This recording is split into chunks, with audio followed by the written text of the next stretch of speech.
مریض کا روزہ رکھنے کے حوالے سے کیا حکم ہے؟ یعنی کس صورت میں وہ اپنے روزے کو چھوڑ سکتا ہے یا جو روزہ رکھا ہو اسے توڑا جا سکتا ہے؟ دیکھیں مریض کے روزے کا جہاں تک تعلق ہے نا، تو اہم چیز جو مریض کے باب میں ہے، دیکھیں ہم اردو زبان استعمال کرتے ہیں، نزلہ ہو گیا آپ نے کہا یار میں بیمار تھا، کھانسی ہو گیا آپ نے کہا یار میں بیمار تھا، تھوڑا سا سر میں درد ہے آپ نے کہا میں بیمار تھا، تو بیمار تو بن جاتا ہے انسان، لیکن آیا یہ بیماریاں ایسی ہیں کہ جن کی وجہ سے ہم روزہ چھوڑ دیں؟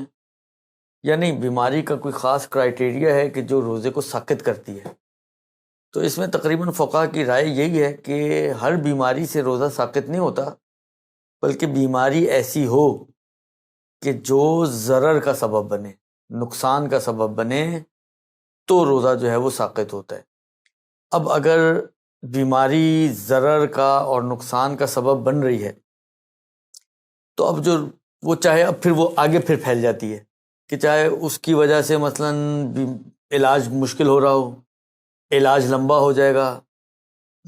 بیماری بڑھ جائے گی، بے شک یہ ساری چیزیں پھر اس میں کور ہو جاتی ہیں۔ اگر بیماری ایسی ہے کہ جو ضرر کا سبب بن رہی ہے تو پھر ان تمام صورتوں میں روزہ ساقط ہو جائے گا۔ بے شک اب جب روزہ ساقط ہو گیا بیمار کے لیے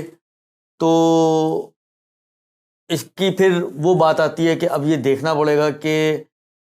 اگر یہ رمضان کے بعد یا کسی بھی وقت سال ختم ہونے سے پہلے اگر یہ ٹھیک ہو جاتا ہے تو پھر اس روزے کی قضا اس کی گردن پر آ جائے گی، پھر کوئی فدیہ وغیرہ اس کی گردن پر نہیں آئے گا۔ لیکن اگر اس کی یہی بیماری جس نے روزہ ساقط کیا ہے وہ اگلے سال تک کھنچ جائے تو پھر اس پر قضا نہیں آئے گی، بلکہ ہر روزے کے بدلے ایک مدتام وہی فدیہ اس کی گردن پر آئے گا۔ یہ پھر روزے کے بعد کا مرحلہ ہے کہ یہ کھنچتا ہے یا ٹھیک ہو جاتا ہے، ٹھیک۔ تو اس کے اوپر پھر یہ آئے گی بات کہ ایک صورت میں قضا آئے گی، فدیہ نہیں آئے گا کہ جب ٹھیک ہو جاتا ہے،